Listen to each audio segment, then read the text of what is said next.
婚姻関係は4年で終わります。早い。施設です。映画見て。ちょっと待って。何その人生。僕だから小6でいきなり一人暮らしです。ちょっと泣きそうなんだけど。すごいな、須田さんの人生。ちょっと待って、全部初めて聞くんだけど。誰にもこんな話はしてないですよ。須田年表。始まりましたけども。これはどうしたんですか、一体。いや、俺がやりたいって言ったんですよ。須田が生まれてから今までこう生きてきた中の年表を皆さんに知ってもらおうという。我々の自己紹介一応しましたが、ちょっと隣はまだ誰も知らないですもんね。誰も知らない。意外とね、その打ち合わせ動画から流れで須田さんの悩み動画になりがちなんです。なりがちなんですね。なんか闇を抱えてるんじゃないか。意外とさ、その個人の幼少期の話って知らないじゃないですか。意外と一番話さないんだよね。須田さんそう。一番話さないよね。でも俺もみんなの聞いてないよ。いや話してるそうな白まんじゅうとかの話を聞いてもあだ名がね、小学校の時のあだ名ね。太ってたってね。そういうの知ってるけど、あと入院してたとかね。そういうのね。悲しいじゃん。おい、俺の年表の時に話させてくれよ。そうね。ちょっと楽しみですよ。須田さんが須田年表ね。幼少期を。マジで知らない。じゃあ生まれたところからやっていきます。お願いします。パップコーン YouTube チャンネル。僕は1978年に。だから戦時中だ。いや違うわ。戦後戦後です。本当だ、1年違いだった俺。そうですよ。すみません。みんな年近いでしょ。そうでした。1978年8月18日。8が多いんだね。8並び生まれ。ね、埼玉県新座市というところで。知ってますか？それは知ってます。それは聞きました。新座市で父敏夫、敏夫さんだ。優子さんはね、お母さんはもう居酒屋をやってますんでね。そうですね。よくねみんなで行ってますもんね。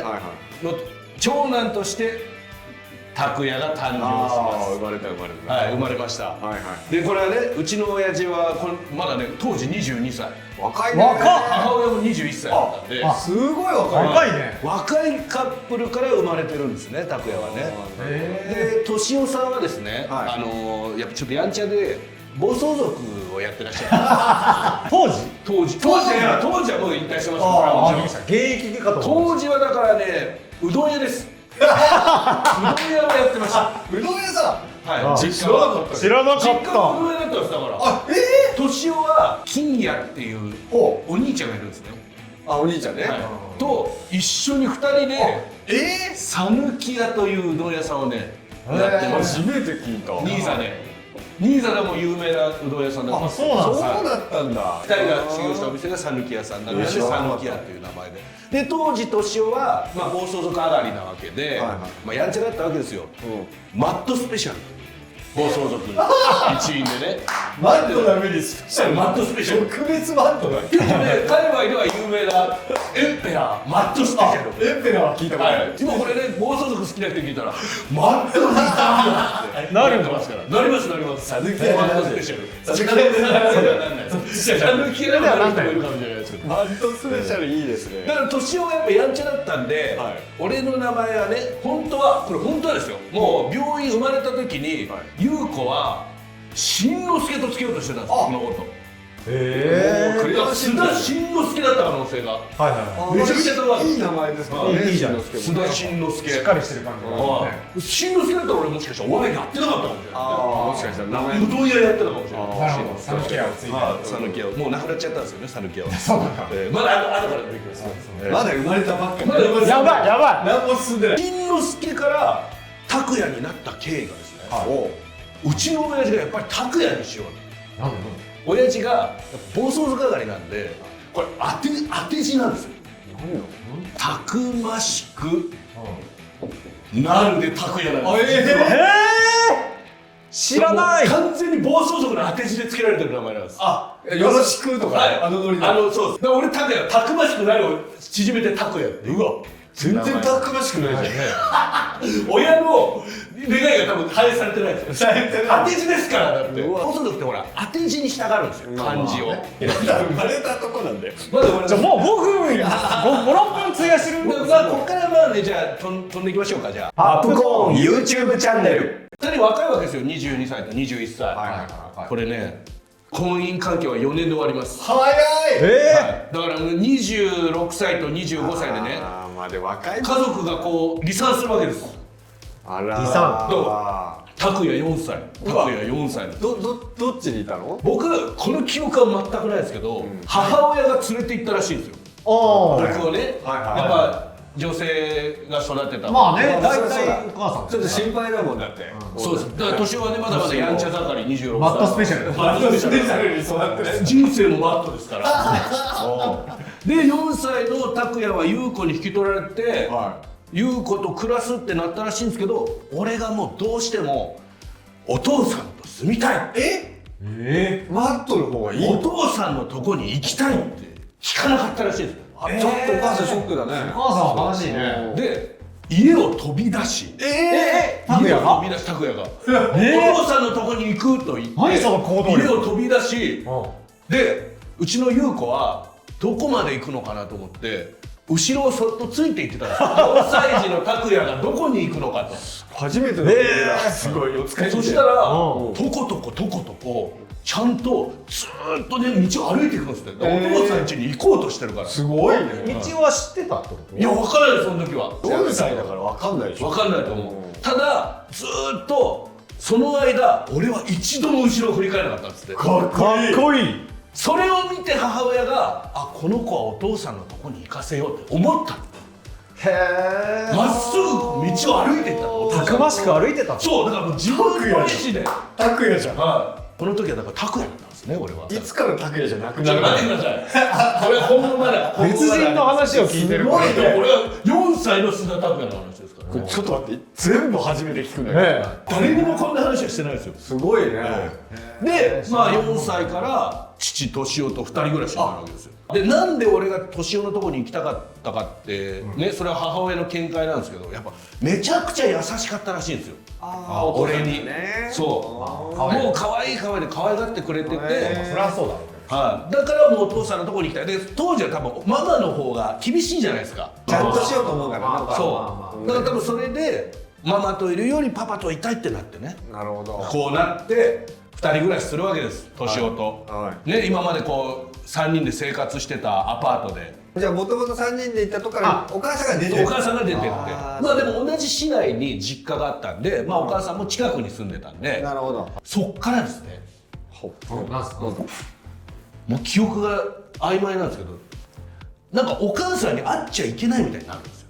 ああ、なるほどね。会えなくなっちゃうみたいな。それは何なの？そのお父さん的に心配だから。ああ、どうなるね、心変わりしちゃうからとかもあるのかもしれないですけど。なんか定期的に合わせたりするじゃないですか。そうだからでも昔はそんなにあれだったのかな、法律も厳しくないのかな、合ってなかったんで。仲良くなかった感じなんですか？いや、だからもう子供心に2人が一緒にいるっていう記憶があまりないんで、じゃあなんかそこら辺あったんだね。まあ年男と2人暮らしになるわけですよ。もう26歳男と4歳男が一緒に住むわけですから、もうそれもこっから年男が激厳しになるわけですよ。厳しい親父になりました。もう急に変わっちゃった。やっぱもう2人だけなんで、もう全部面倒見なきゃいけないから、もう俺が悪いことしようもんならバーンそっちの絵使えないだろ。あれはまあもう時代がね。時代です。もう泣いたらさらに殴られるし、うわ、でもうおもちゃなんて片付けてなかったら全部バーンってベランダから捨てられる。で俺誰も助け求める人いないから、親父と2人ぐらいだから、もう言うこと聞くしかないですよ。怖いね。で俺本当にこれ4歳だか5歳だか覚えてないですけど、殴られすぎて自分でブラックアウトしたんです。あ、もうこれ記憶をなくそうっていう気絶したんですよ俺。自分でセルフで、もうこれダメだ、怖い、危ない、バーンですよ。うわだからはって気づいたら普通に寝かされてて、で親父が「ごめんな」って言ってたんですけど、でも俺はもう親父しかいないから、まあまあおーってなるわけですよ。やば、それはもうこの家から出ようとはならなかった。ならないですね。だって5歳とかですから、4歳5歳ですから、この人がいないと生活できないわけですから、俺にはもうこの人しかいないわけですから、母親とも会ってないし。家に出入りしてるさ、この親類とかいない？あ、いるいる。だってうどん屋で働いてるから、この時でお兄さんとも一緒に働いてるし、年男の妹とかもみんな働いてて、まあおじいちゃんとかもいるわけですよ。年男たちが働いてる間はおじいちゃんと一緒に過ごすんで、まあおじいちゃんめちゃくちゃ優しいんで。でもさ、こんな気絶するぐらいぶん殴られてたら、でも傷とかあるんじゃないの？いやでもね、だからそれが傷とかはないんですよ。だから平手なんでね、パーンなんで。平手なんです基本。でも4、5歳が気絶するぐらいいくって結構だから殴られて気絶じゃないんですよ。自分で飛んでるんで。あ、なるほどね。もう怖すぎて、怒られることが怖すぎて、自分から意識的に意識を飛ばすっていうのを4歳で初めてやってるんで。ビリー・ミリガンみたいな。そうだから、あってもう真っ暗になったのもう覚えてます。あ、もうやばい、怖い、パンっていう。人間ってすごいね、自己防衛の。そうもう怖すぎて。でもそれはお父さんのこと嫌いにならなかったんですか？全然なんないですよこれが。なんない。そうなんだ。そうなんだ。から普段も優しい時は優しいですから、もちろん。怒られる時だけなんで。でまあ怒られてる時は多分俺が何か悪いことをしているんでしょう。じゃないとそうはならないんでしょうね。でもね、5歳なんてね。5歳でね。でまあこっから4歳から9歳まで親父と2人暮らしなんですね。おお。5年間ですね。 5年間。はい。で9歳の時に親父敏夫が金屋と喧嘩します。金屋と喧嘩します。兄弟が讃岐屋が讃岐屋で、讃岐屋の要は経営をめぐって喧嘩になるんですよ。あら、ここは兄弟ですから。やばいな。なんで同じ時に始め、まあ兄貴だから社長なわけですよ。でも俺の給料はなんでずっと上がらないんだ。一緒にやってきて売り上げもいっぱい上げてるのに。お店的には順調だった。順調です。もう爆裂上がって、いいじゃん。でじゃあもう本当に古い店舗を壊して新しい店舗を建てた時なんです。もうその時に敏夫と金屋が喧嘩するわけですね。でも親父は給料上がらないってことで「讃岐屋やめてやる!」やめちゃうんです。大変じゃないの。どうすんだだからそうどうすんだろうって俺思ってたら、敏夫タクシーの運転手になるんですね。タクシー運転手。そうか、もう年表っていうかさ。1987年ですね。9歳なんで。どう見たらいいか分かんないけど、タクシーの運転手になるわけです。はい。これタクシーの運転手になると、まあ一日家にいないこととかも出てきちゃう。本当そうだね。で、拓也をどうしようって。ややこしいな。この時タクシーで拓也ややこしい。タクシー拓也、たくましく。で、地区じゃないよ。この時親父第一選択肢がびっくりしますよ。施設です。第一選択肢が早っ。トップに来んのそれ？もうだって親父的にはもう自分一人では面倒が見れないんで。なんで？タクシーだから家にいられないから。なんで親父。だから施設に入るってなって、だから俺はこれも後々聞いてるんですけど、大人になってから聞いてるんですよ。怖いな。この時知らないですから。ただこれを止めた人がいたわけです。強いな。施設に入れちゃいけないと。おお、誰だ？これがまさかの優子の母親だからおばあちゃんです。おばあちゃんが。はい。そこで出てくるんだね、おばあちゃん。はい。母方のおばあちゃん。今まで登場してこなかった。が私が面倒を見ますと。そうか、だからおばあちゃんと住んでるって言ってたもんね。そのおばあちゃんが。はい。僕は9歳から突然ずっと会ってなかったおばあちゃんと一緒に住む。これにはね多分ね優子も噛んでるんでしょうけど。そうでしょうね。ここで初めてこう母方の方にね9歳の時に戻るわけですね。要は。今のとこお笑いやんなそうだな。悲しいよ。どっからどうなる？すごい人生。楽しみでしょ。なんか笑顔が見えない。そう9歳から、おばあちゃんと住むんですけど、ここでやっとね母親とまた会えるようになるわけですよ。そうだね。そりゃそうだわ。久しぶりにね、お母さんだ、なんか懐かしいな、やっぱいいなママはなんてね、なってくるわけですよ。私も。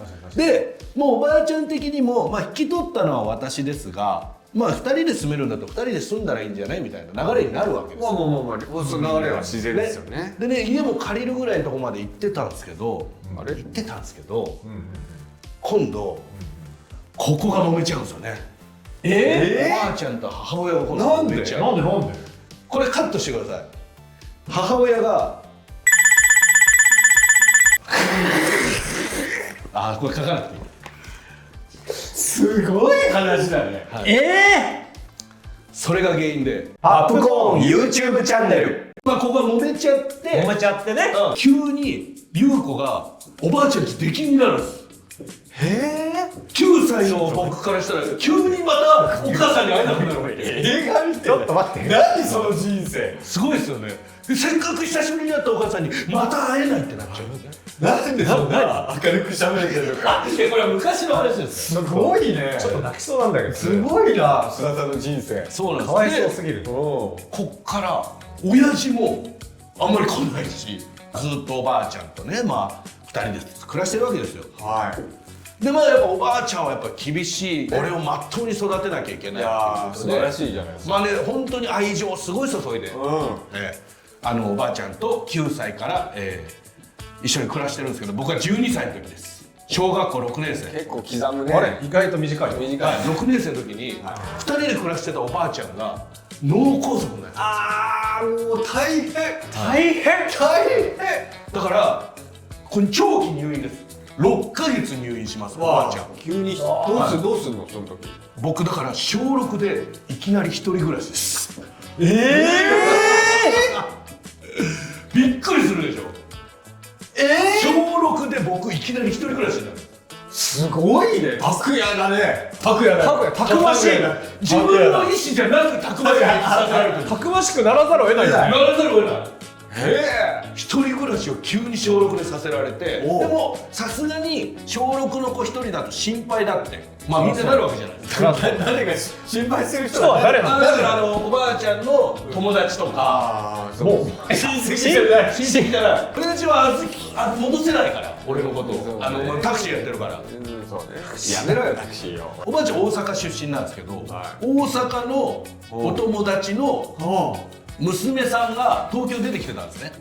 誰が出てきてんだよ。もともとおばあちゃんの友達の娘さんが親戚でも何でもないですけど、東京に出てきててよくおばあちゃん家に遊びに来てくれてたんですよ。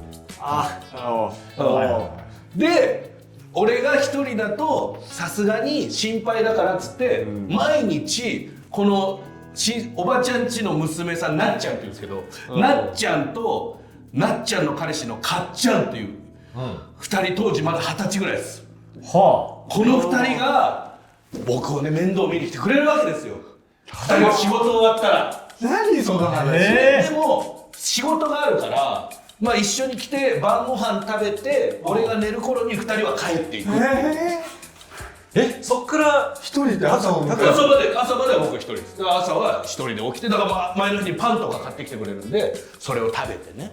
ちょっとなんか半年間ですよ。でもいやこれいいね。半年間これをだからすごいね。洗濯とかは俺一人でもう仕事やってましたね。すごいね。想像以上だったな。すごいでしょ。だからここまで本当たくましくね生きてきて。ちょっと待って。ちょっと待ってくれ。これすごいね。こういう企画なのすごいな。いや、ちょっと待って。3部作ぐらいだよこれ。これなかなか長くなっちゃうんですけど。いいけどね。いいよ、いいけど。そうなんです。いや、すげえな。すごいね。だからまあ中1で今度だからおばあちゃんがおばあちゃんでそうだね。そうだね。まあそこまでまずははいここぐらいまで始まってしまったと。はい小6だよ。小6だ。12で。だから今12歳までを喋ったんですね。だいぶ小学校の忘れてたんじゃない。どうなの。ませてたとかもなかったですね。